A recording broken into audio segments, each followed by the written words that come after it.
Thank you very much. Thank you very much. It is good to be home. It is good to be home. And I want to thank the leadership here of this JCC. There's an ideal in Judaism that says that Abraham kept his tent open on all four sides, that so whoever was approaching would feel welcome there. It is a great ideal of Judaism, and it is wonderful to be welcomed here with open arms, welcomed here with love to bring together this community. I feel a little insecure that this was positioned so that I could look out and see the people working their cardio here. I don't know if that was a subtle point to make, that so much love in this room, that folks want me to lose weight and stay in shape. I appreciate that. I say it's good to be home because my very origins in this community came about as a response to hatred. I am here today because New Jerseyans, black and white, Christian and Jewish, joined together when my family was denied housing in this community. When they would show up to buy a house and they would be told that the house was sold, they would be steered away. It was real estate steering. And it was a small organization made up of a diverse group of New Jerseyans here in this community who came together and said, no, we will not tolerate bigotry or bias or hatred in our community. Two lawyers, Arthur Lessman and Marty Friedman, came together, a Christian and a Jew, and represented my family in trying to buy a home here in Bergen County. And I'll tell you this, literally, on the day of the closing, after a white couple posed as my parents in order to get the house and bid on the house, and on the day of the closing, instead of the white couple showing up, my father did, and Marty Friedman, Jewish lawyer, walked in to confront the real estate agent, and amazingly, the real estate agent stands up and punches Marty Friedman in the face and sigs a dog on my dad. Now, I say this all the time, that every time my dad would tell the story, the dog would get bigger. But I am a physical manifestation of the love and decency and goodness of my fellow Americans and of Jewish Americans who understood the truth that before you speak to me about your religion, show it to me in how you treat other people. Before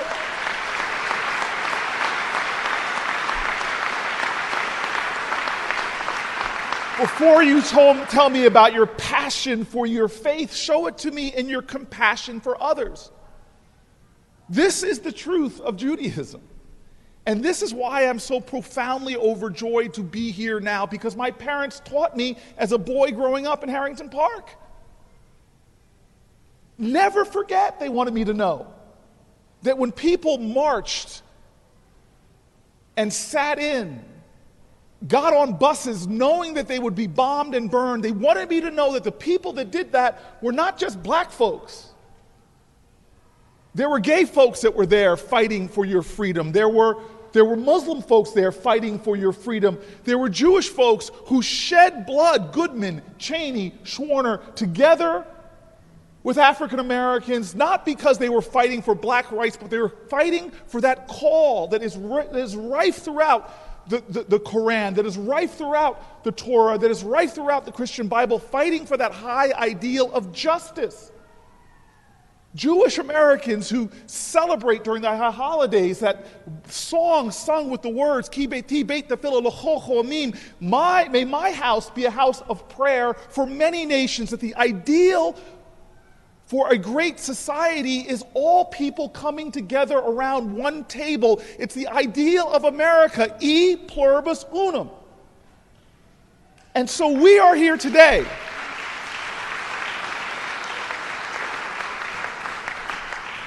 We are here today, yes, as a response to hate, but please, let me tell you, that's not the fullness of the reason why we are here. We are here because of an affirmation of love.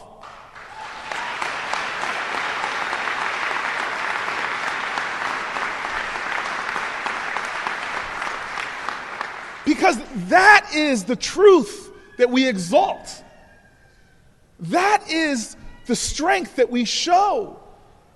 We know what King said so eloquently, that what we will have to repent for, he said, calling to the consciousness of righteous people. He said what we will have to repent for in our day and age is not the vitriolic words and violent actions of the bad people. It's the appalling silence and inaction of the good people. And so, this is the power that we have now. In times that test the strength of our souls, we must respond. In the cover of night, individuals want to spray paint hatred. We must cast that away with the strength of our light and our brilliance. Some coward in the darkness on a telephone who wants to launch threats to us, we must show our united courage that we will match those jangling, discordant tones with our chorus of conviction and love. We now are at a point where they want to come after us and try to desecrate sacred soil. We must show that you can come after our cemeteries, and we will rebuild, but more than that, we must remind them that there is nothing they can do to undermine the story, the testimony, the greatness, the grandeur of what our ancestors did when they lived here on this earth. We are a people that are continuing a tradition. And now is a point in American history where I don't despair. I will not give in to despair. Hope is something that doesn't exist in an abstract. Hope is a choice. It is saying that despair, that hatred, that violence, that will never have the last word. Hope is understanding that we have to be agents of hope. It is a conviction. It is a determination. And right now, we must be people of hope. Because there are people that are fearful right now because of their country of origin, because of how they pray. There are people that are fearful right now. And so we must be agents of hope. And that means two things.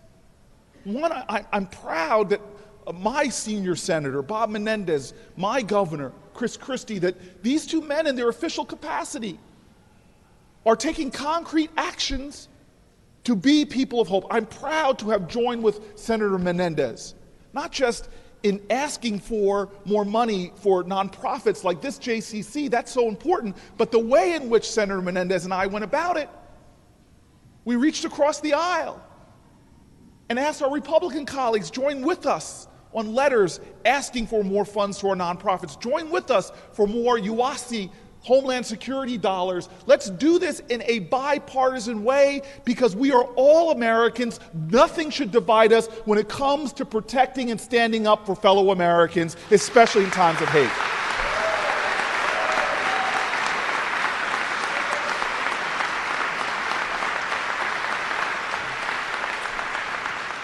This is not a partisan issue. I want to thank Governor Christie because Senator Menendez and I fight to bring home those UASI dollars, fight to get more of those UASI dollars, but it's Governor Christie as our chief executive in this state that must stand up and make sure that those dollars are being used every single day, from law enforcement to working with nonprofits, to shut down threats to our community, and I'm grateful for his leadership, especially today.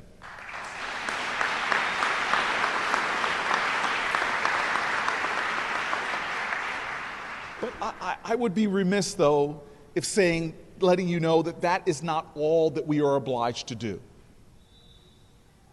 That this can't stop with what our professional roles and responsibilities are.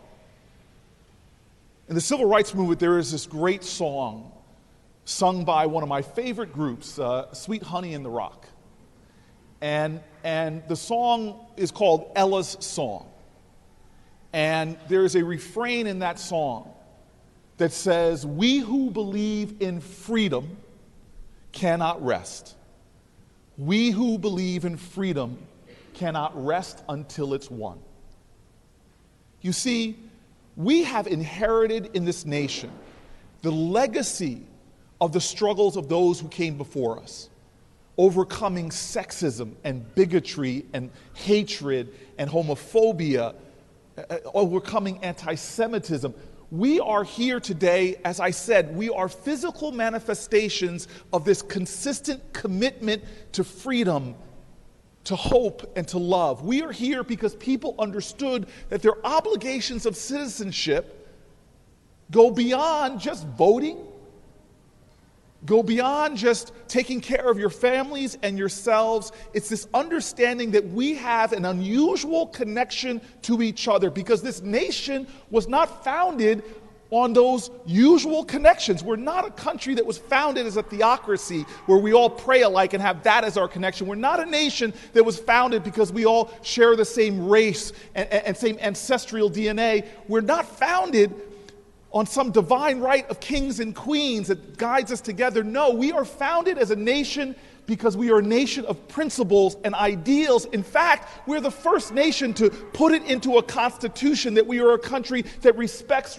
freedom of religion. We're the country that recognizes we're all created equal. We're the oldest constitutional democracy. We put forth on this earth these celebrated and vaunted ideals, and people fought for them. They struggled for them. They died on foreign soil for these ideals, and they died here in America, standing up against hatred and bigotry. And now it falls onto our generation not to be reactivists when people threaten or hate bills up, but to be activists, proactively every single day, fighting and pushing to evidence our values and our ideals. That's what this time calls for, and every time. And I'm going to tell you right now, I'm so proud that we're gathered here today.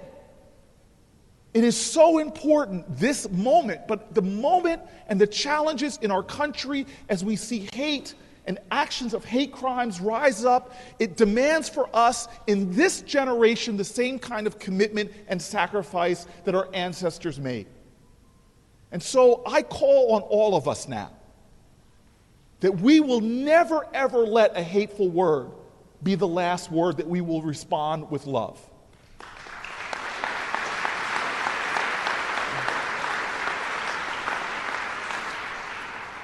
I call on everybody, if someone wants to try to instill fear, that we are people that stand up and inspire courage.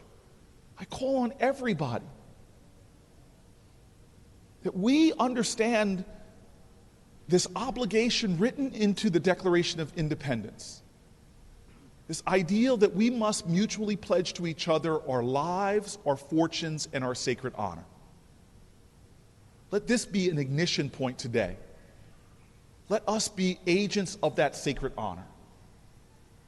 Let us go out from here, not just to condemn hatred, not just to stand up against those who seek to intimidate and fear, but let us go out from this place and let us tell our truth, not just as Jews,